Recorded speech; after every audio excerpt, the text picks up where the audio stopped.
morning, my name is Thomas Hurst and welcome to Kirklees Local TV's Weekly Wind-Up. Each week we bring you up to date on all the latest news in the Kirklees area. We aim to be interesting, amusing, challenging and of course provocative. But we're not just interested in talking to you, we want you to talk to us. And if you wish to contact us regarding anything that's discussed today, you can find us on email on info@kirkleeslocaltv.com, and of course you can find us also on Twitter by searching at Kirklees Local TV. On my panel this week, local community figure, Pastor Carlton Napier.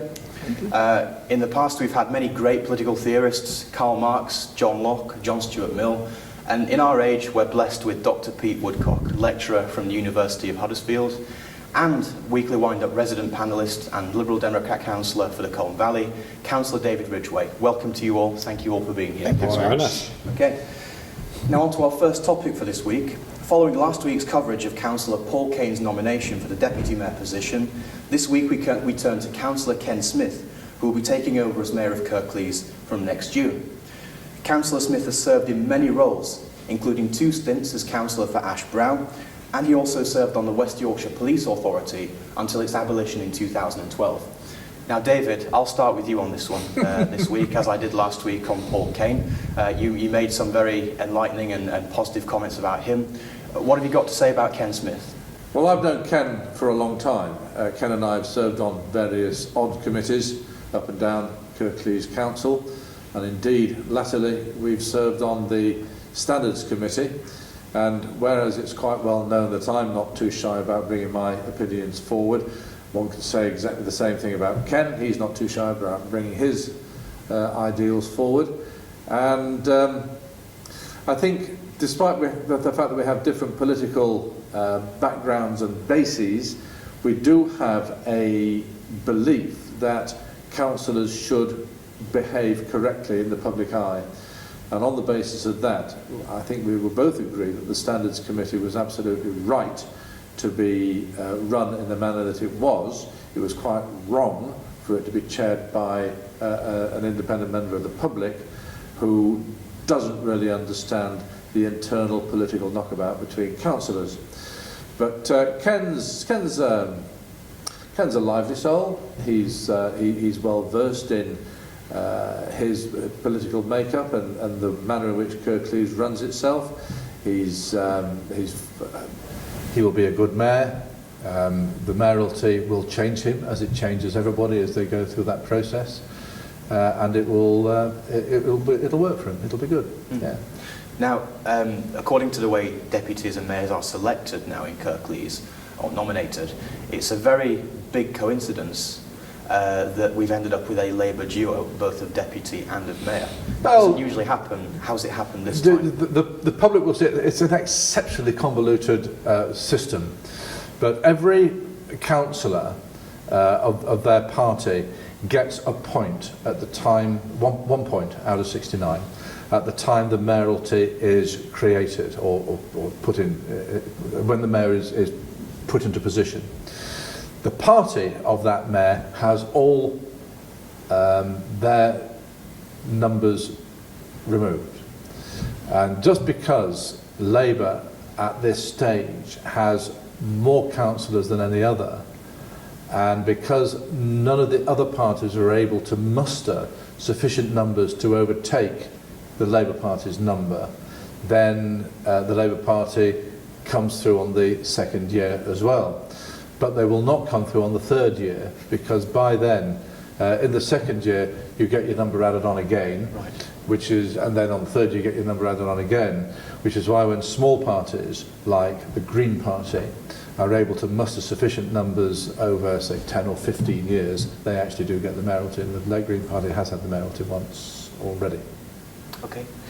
Pete, local resident as well as lecturer, how do you feel about the position of Mayor in Kirklees, and what level of representation has it brought to us as residents? Well, I think from a resident's perspective, the sort of ceremonial mayor is actually quite important. I think people integrate really nicely with mayors because, you know, some of us aren't quite as au fait with the machinations of everyday Kirklees politics, but nonetheless we might be involved in citizen groups in carnivals and festivals where the mayors are quite sort of central in a ceremonial capacity. So I think citizens are generally speaking quite sympathetic to notions of that. So consequently, you need a certain kind of person. You need a people person, someone who's prepared to go out, to press the flesh, to do the conversations, to be quite a good ambassador for Kirklees. And I think Ken Smith is that kind of person. I think the phrase you used, David, was he, isn't shy about about going forward, and that's a good quality. I think in even a ceremonial mayor. I know there's lots of talks and debates about whether mayors should have more executive power, but nonetheless, I think even ceremonial mayors are important. I think Ken Smith will do a great job. And so if I understand you correctly, you're also saying that very much in the same way as the office of president in the United States, there is a public respect for the office as much as the need for an individual person with character. Yeah, I mean, to a certain extent, and David was shaking his head when I even dared mention the word of elected mayors. And I'm a massive fan, but that's a discussion for another day. I do think that residents relate differently with council leaders, executive mayors and ceremonial mayors. I actually think there's a fair bit of respect, because ceremonial mayors are people who, to a certain extent, get their hands dirty. Yeah. But, if there's a community group opening something, one wants the mayor there. If there's a dinner, you want them there. And that's quite, to a certain extent, the points of interaction sometimes between local politics and the non-political resident are few and far between, and the ceremonial mayor is one of the people that do that. To a certain extent, the ceremonial mayor is a bit like a bin collection. It's something that every resident, wants to link into, and that's the last time I'll refer to the mayor as being like a wheelie bin. But no, you're quite right. But I think he'll do a great job at all of that. Good. Pastor, yes. You're a local community figurehead. How has this current mayor served in his time in office, and how do you think the next mayor can possibly benefit the community and further effectively the work that has been done this year? Well, personally, we want to congratulate Ken Smith on his new position in June, and we also want to congratulate the Labour Party for having the duo. I think the unity among them might be very special this time around. The community is always in favour of the mayor, because that's the only time they become the touchable. Outside of that role, as councillors, they are the untouchable. You can't see them very regularly, but as mayors, you do see them and you can enjoy the ambience that they bring. Cheers, with Carlton. them. Are you missing this man here? Can you not see him? I will ignore David at this point in time. We do look forward to the mayoral celebrations. They do carry a presence with them. They are an important figure. I don't think they're figureheads. I think they do get their hands dirty at this point in time. And I do think for them in particular, it's the first time they are coming into reality in touching the entire spectrum of the entire community, rather than just being political. And considering David, a former mayor, I would say that David himself said that's the only time he felt like a real human politician, when he was serving as a mayor. And the current mayor has been doing a very good job. We work with him, and his time is coming to an end. But nevertheless, we need to say thank you for his hard work continuously, and hoping that the baton will be passed on very smoothly. Well done, Ken. I must pick you up on something you said quickly. You talked about councillors being untouchable. Now, in what sense do you mean that? Do you mean that as in they're the lowest dregs of humanity? Or do you mean in the sense of they're in the higher echelons and you simply can't access them? You just can't get through to them. You get through to the Prime Minister's office quicker than you can get sometimes to the local council. You go through all these red tapes, and when you're a mayor and you call him and says, we're having a do, can you come and cut the ribbon? Oh yes, tell us the date, the time, and we're there. Outside of their mayoral position and responsibility, as councillors, they are very hard. So you don't to get hold of. You find it difficult to attend ward surgeries and so on? Very difficult. Okay. To attend the ward and the MP surgeries. Okay. So difficult. Okay.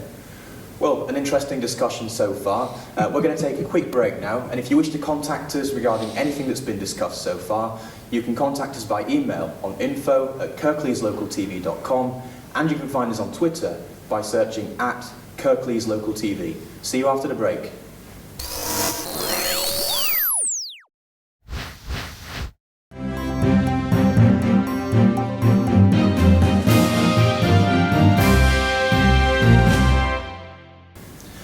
Welcome back. My name is Thomas Hurst and you're watching Kirklees Local TV's Weekly Wind-Up. Now, on to our next issue for this week. Local MP Jason McCartney is part of talks to bring home troops from Afghanistan. The MP visited Washington DC as part of high-level Nato talks to discuss the withdrawal. Drawing from his experience in an RAF background and his current position in the Parliamentary Assembly, he stated, "I've been at the Pentagon and the Institute of Peace, and we've been discussing the Middle East, Syria, and the stationing of defence missiles in Greenland and Turkey to combat the threat from nuclear weapons." Now, what does this say, Pastor, about the kind of representative we're putting out that goes to high-level talks? What kind of credit do you think this can bring to the Kirklees area, to the Colne Valley, and so on? Personally, I think this is bringing more credibility to our representative. The fact that on his CV it will read, "I've been to the Pentagon, Washington," and I know there are quite a lot of parents and children who would like to know when their daddy or mommy is coming home. We've heard it talk about they're coming home, and I'm tired of hearing it. We need some positive action, and all this talk at high level doesn't mean very much to the local people. They are just interested in finding out when are my loved ones coming home. And be it all the talks are taking place internationally, and we've got to respect that. And I know, but the local person in our community, in our region here, are just tired of hearing when the troops are coming. We want a definite date, a definite time, and bring them home. It's about time that we leave the courts of Afghanistan. Okay. Pete, what are your thoughts on this issue? I mean, do you relate to what Pastor Napier is saying? And do you have any thoughts on the specific issue of Afghanistan? Well, I think we'll find out more around about April. I mean, the big issue at the moment with regards to Afghanistan is Karzai's refusal to sign deals with America, right. And I think Obama is exasperated at the moment and has absolutely no idea.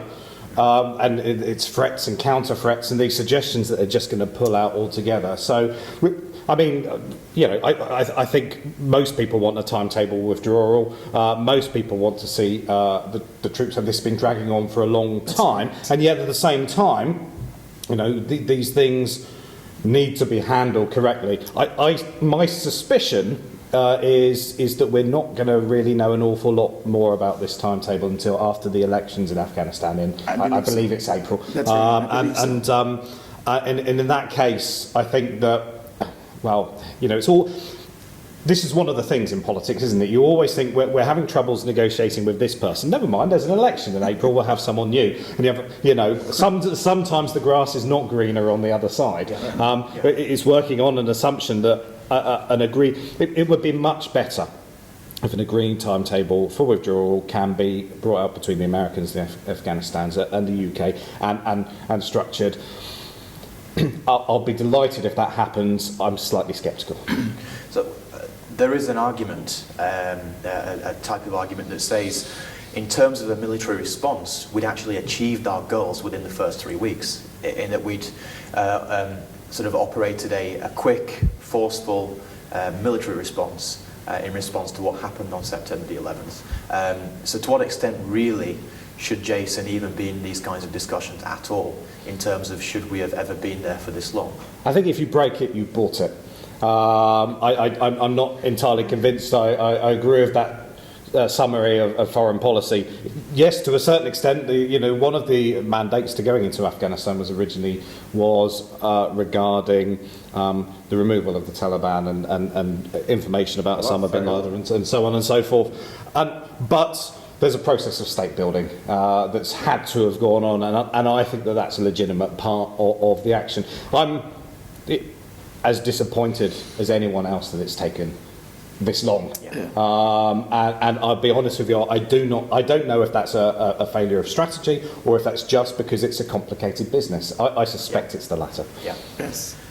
David, we've had a few very tragic losses of people in our area in the combat, very sad loss, and obviously we've seen in recent times services, commemorations of those people's lives and sacrifices from this area.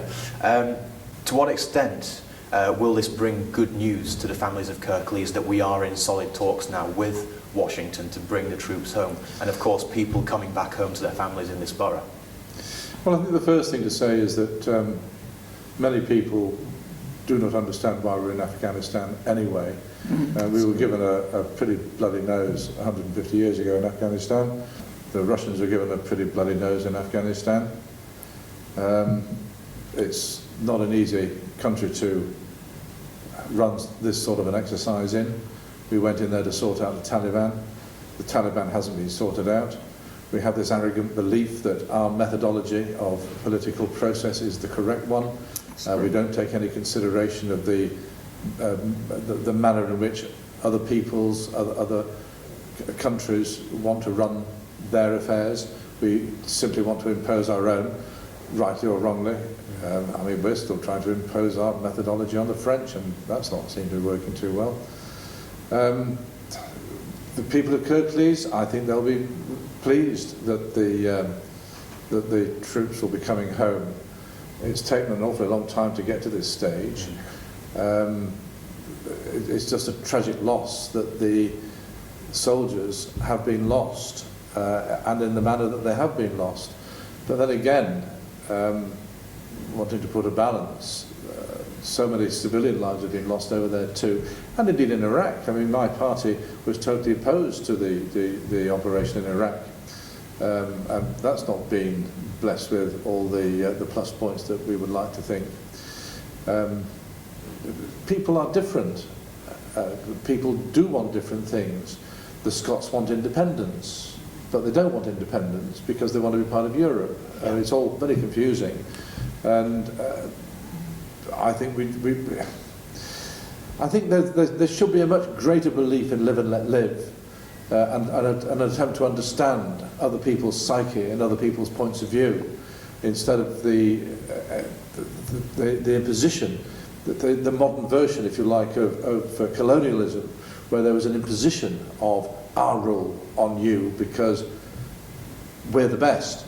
I saw a very extraordinary thing on the television the other day. It was the Three Cousins programme on BBC about the start of the First World War. At the start of the First World War, those three cousins, George V, Kaiser Wilhelm and Nicholas II, ruled over 50% of the peoples on the Earth's surface at that time. 4 years later, one had been booted out to go and live in Holland, which is probably quite a nice place to go and live actually. One was dead, and the third one, who was regarded as a boring one, was still king. But life had changed, and that changed. The First World War created a massive change for people, but I don't think the incursion into Afghanistan is going to make any changes whatsoever. Yeah. They will still produce poppies. The Taliban is still there. If there has been any benefit, they're actually talking now instead of just killing people, which I suppose is a slight improvement. Is our rule any better than theirs? I don't know. I'd like to think so. Very interesting stuff there. And just quickly, I want to add on to that. Of course, we want the people in Kirklees who may be serving in Afghanistan to come home alive and well. Absolutely right. But one of the greatest problems facing soldiers who've come home is PTS, post-traumatic stress disorder. What kind of service can Kirklees provide to those people, if any, when they come back home? Well, I would hasten that, and I'm glad you brought that point in, because David rightly said that Afghanistan is a very hard place to manage. And politically, I don't know what is going to happen after the election. Maybe people will not accept the outcome of the election. Are we going to keep our soldiers so much longer? And what state are they going to come back in? And I'm sure nationally, we have not prepared to bring our soldiers home and provide the services that they need after they've been there for years, gone through the trauma they have been through, the psychological effect. And I don't think enough money is put in, and I hope David and the other politicians that are in our region can sit down and negotiate with those who are saying that we're bringing back these people. They're suffering psychological issue, there's family issue, the economy is not where it's supposed to be, and I hope that when they come back that we'll be able to appreciate them by at least offering them a decent service. I'd like to jump in there as well, because it's quite an interesting topic to discuss, how government looks after returning troops after all sorts of wars. And every government from Pitt the Younger and the Napoleonic Wars has promised their serving troops a decent home to come home to, and not one government has ever delivered it. That's right. Okay. Well, obviously a very poignant issue, and we look forward to and we hope that the people in Kirklees who are serving in Afghanistan will come home safe and well. Yeah. We're going to take another break now. If you have any comments regarding what's been discussed, you can contact us by email on info@kirkleeslocaltv.com, and you can find us on Twitter by searching @KirkleesLocalTV. See you after the break.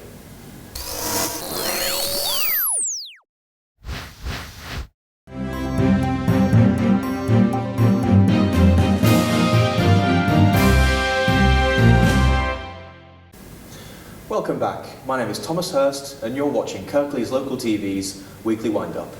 Now, in our next issue this week, consumer watchdog Health Watch Kirklees have invited members of the public to provide scrutiny of local NHS services in Huddersfield and Dewsbury. Health Watch have since claimed that dentistry was among the most disappointing of services in Kirklees, with the problems described as massive and ongoing. So we want to get our teeth into this issue this week on Weekly Wind-Up, and Boom, boom. and by the looks on your faces, we've all got our teeth. So it seems that our dentists haven't done too bad a job. Would anybody like to come in and discuss this issue first? Pete, what are your thoughts on this? Well, dentistry is a baffling part of the NHS, I think, to most residents and to most people, in the sense that we heard sniff of a dentist surgery taking on an NHS patients, and I dropped my wife off early in the morning to start a queue to be at the front. It's just that there's websites dedicated to people sign up for dentist practice across town and in completely different areas because they can. And often I suspect that a lot of people who need NHS dentistry and are entitled to NHS dentistry are paying for dentistry because they're either not registered, they don't know where to register, or there's practices. So it's, for me, this needs a root and branch reform in some ways, because it's a system which doesn't seem to operate with any of the ways in which we understand the NHS to work. So I broadly agree with what you said, but I think if you asked most residents about NHS dentistry, their eyes would roll in their head, they would sigh and say, well, we were talking about this at the school gate this morning. It's a concern, I think. Okay, all right then. Now, moving on. A man has suffered a broken jaw which required surgery after being assaulted in the Frontier Nightclub in Batley. This comes at a time the same time as the fatal nightclub attack that took place in Halifax recently. This was an obvious case of an alcohol-influenced incident, and this is one incident among what seems to be a drinking to get drunk kind of culture that characterises what would seem to be our country individually. People seem less and less inclined to go to clubs to dance or to socialise and to have a drink while they're at it, but simply for the alcohol itself. To what extent does this show a binge drinking problem in Kirklees, and perhaps more widely?